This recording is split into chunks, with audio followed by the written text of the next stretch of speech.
지질시대의 생물의 변화 시작해 보도록 하겠습니다. 사실 제가 이거를 전자칠판으로 4번? 4번은 찍었어요, 지금. 조금 전에. 근데 한 번은 제가 마이크 수신기를 안 꼽았어. 한 번은 마이크를 또 안 켰어. 그리고 한 번은 또 막 배터리가 갑자기 나갔어. 그리고 또 한 번도 있었는데 뭐였지? 하여튼 중간에 뭐가 왔어, 전화가. 급한 전화라서 또 끊었어. 와. 그래서 이제 더 이상 서서 할 수가 없습니다. 네. 그래서 아이패드로 할게요. 자, 지질 시대에 가보도록 할 텐데요. 지질 시대 생물의 변화. 와, 나 이거 지금 5번째 얘기하고 있어. 지금은 생물의 변화고요. 다음 시간에 이제 환경 얘기할게요. 나눠서 이렇게 해 보도록 하겠습니다. 그치. 그럴 수도 있지. 사람이 살다 보면. 그치. 마음을 딱 잡고 이제 해 볼게요. 근데 한숨이 나오는 건 어쩔 수 없구나. 자, 이제 집중. 오케이. 생물의 변화를 통해서 인제 우리가 지질 시대를 구분을 했는데 그 기준이 되는 게 뭐냐? 바로 표준화석이죠. 표준화석은 지질 시대를 나누는 기준 중에 하나가 됩니다. 그러면 이렇게 표준화석을 기준으로 해서 지질 시대는 크게 4 가지로 나뉩니다. 선 캄브리아 시대. 자, 그리고요. 고생대. 그리고요. 중생대. 마지막이 신생대입니다. 성 캄브리아 시대는요. 46억 년 전입니다. 굉장히 오래전이고요. 가장 깁니다, 우선. 그다음이 고생대, 그다음이 중생대, 그다음에 신생대가 가장 짧아요. 선 캄브리아 시대는요. 2 가지를 기억하시면 되는데요. 첫 번째 뭐냐? 남세균입니다. 이 남세균은요. 사이아노 박테리아라고도 얘기를 해요. 이 남세균은 뭘 기억하시면 되냐? 바로 얘가 광합성을 한다. 광합성을 할 수 있는 세균이다. 이게 굉장히 중요합니다. 광합성.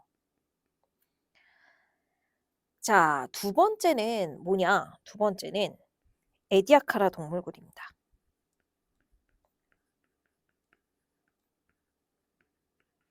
딱 요거 2개만 기억하면 되거든. 성캄브리아 시대는. 에디아카라 동물군 그리고 남세균 얘기 계속 한번 해 보도록 할 텐데요. 먼저 남세균과 관련돼서는 우리가 2 가지를 더 정리를 하셔야 돼요. 뭐냐? 제일 첫 번째. 이 남세균은요. 그 흔적이 남아 있어요. 실질적으로 흔적이 남아 있는 거는 성캄브리아 시대가 별로 없어요. 우선 생물의 수도 적고 그쵸. 너무 오래전이고 뭐 애가 크지도 않고. 자, 그렇기 때문에 몇 개 없는데 그중에 바로 뭐가 있냐? 스트로마톨라이트입니다. 남세균의 흔적 꼭 기억을 해 두셔야 되겠고요. 자, 두 번째는요. 에디아카라 동물군이랑 관련지어서 같이 이야기를 할 텐데요. 남세균은 단세포입니다. 성캄브리아 시대는 단세포가 출현했다. 맞지? 그런데 성캄브리아 시대에 단세포만 있었다. 이거 틀리거든요. 왜냐면은 에디아카라 동물군이 최초의 다세포입니다. 그러니까 이게 살짝 인제 여러분들이 잘못 생각할 수 있는 거죠. 왠지 성캄브리아 시대에는 단세포만 살았을 것 같지 느낌상? 근데 아니야. 에디아카라 동물군 최초의 다세포다라는 점 기억해 두셔야 돼요. 자, 이제 고생대로 가보도록 할 텐데 고생대 가자. 이 고생대에서는요. 우선 이 이야기를 해야 돼. 누구냐? 이 친구. 남세균의 광합성과 관련돼서 이야기를 계속해야 됩니다. 광합성을 통해서 뭐를 공급했냐면 산소 공급을 대기했어요. 자, 그리고 이 산소가 많아져 가지고 O3 있지. O3가 뭐게? 오존이거든. 오존도 지금 만들었습니다. 자, 산소가 공급되면서 어떤 일이 일어나냐면 생명체의 숫자가 굉장히 많이 늘어납니다. 자, 그래서 지금 여기 바다야, 바다. 바다니까 파란색으로 해야지. 자, 파란색이 바다입니다. 자, 바다에서 생물의 숫자가 늘어납니다. 생물의 수가 늘어나. 급격하게. 여러분 너무나 잘 알고 있는 누구냐면요. 삼엽충. 자, 그리고요. 완종류까지도 기억해라. 자, 얘네들이 바다에서 이제 막 살고 있어요. 살게 되었어요. 얘네들은 뭐냐면은 척추가 없습니다. 그래서 뭐에 해당하냐? 무척추 동물입니다.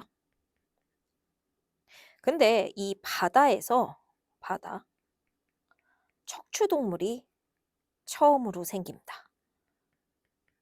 바다에 있는 척추 동물 뭘까? 여러분, 바닷속에 있는 척추 동물 물고기, 생선. 그치? 어류입니다, 어류. 그래서 어류가 최초로 생성이 돼요. 그러니까 최초의 척추 동물이 이때 만들어진 거예요. 이게 바로 고생대에서 나타난 현상입니다. 다 뭐냐면은 대기가 산소를 많이 가지게 되면서 이제 산소 호흡을 할 수 있는 생물의 숫자가 늘어나기 시작을 하는 거죠. 그리고 오존이 이제 만들어지면은 자외선을 차단하잖아? 그러면 애들이 바다가 아닌 육상으로 진출합니다. 육상 생물이 이제 출현을 하기 시작을 해요. 이게 바로 고생대의 특징이죠. 자, 이제 봐봐. 이제 지금부터 제가 뭐를 할 거냐? 이때 엄청나게 색깔을 조금 진한 색으로 갈까? 번성을 했던 생물들을 좀 이야기를 한번 해 보도록 할게요. 자, 식물. 똑같네. 자, 좀 밝으면서 다른 거. 식물. 이 당시에 지금 어떤 식물이 지금 번성을 하냐? 바로 양치식물입니다. 양치식물은 고사리거든, 고사리. 그 얘가. 그리고 이 고사리는요, 현재 석탄으로 남아 있어요. 지금 그 너희가 생각하는 고사리 아니야. 엄청 큰 고사리거든. 자, 그리고 중생대 그냥 바로 갈게. 중생대에서 이제 가장 번성을 하는 식물이 누구냐면요. 거시 식물입니다. 식물자 제외할게요. 은행나무입니다. 자, 그리고 신생대에서 가장 이제 번성한 식물은 속시식물이고요. 단풍나무예요. 제가 얘를 한 가지만 지금 자리가 좁고 그래서 말씀드리고 있는데 학교에서 배우는 그 얘들은 다 외우셔야 되는 거야. 자, 요렇게 인제 가보도록 하겠습니다.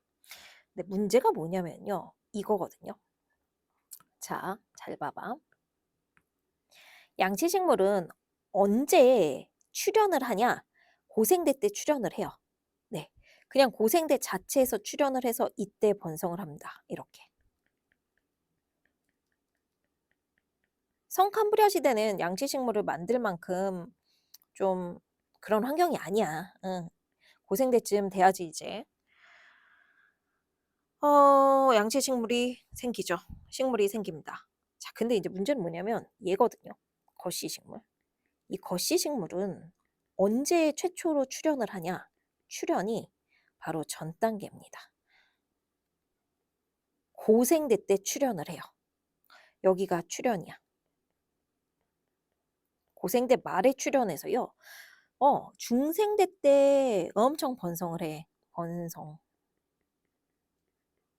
근데 이게 똑같다. 속시식물도 역시 마찬가지야. 언제 출현이냐면 중생대 말에 출현해서 여기서 번성이야. 출현과 변성. 되니? 괜찮지? 자, 식물입니다.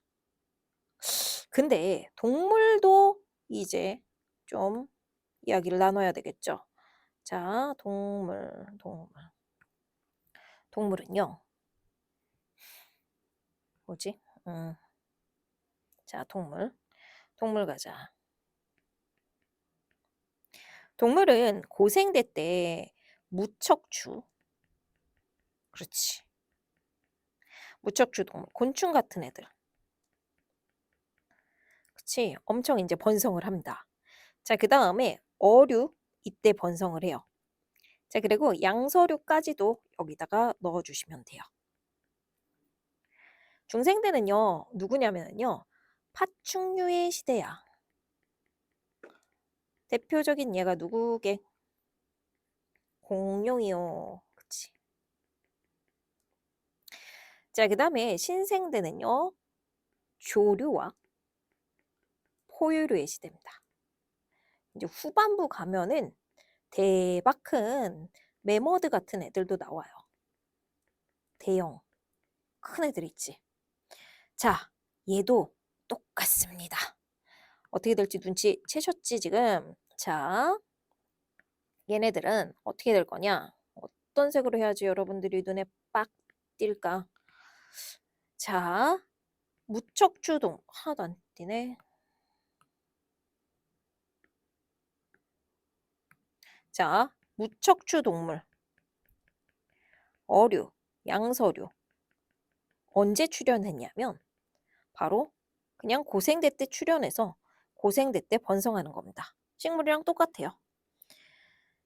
자, 파충류 언제 출현할 것 같니? 출현은 바로 이때입니다. 고생대 말에 출현해서요. 언제 번성한다? 중생대 때요.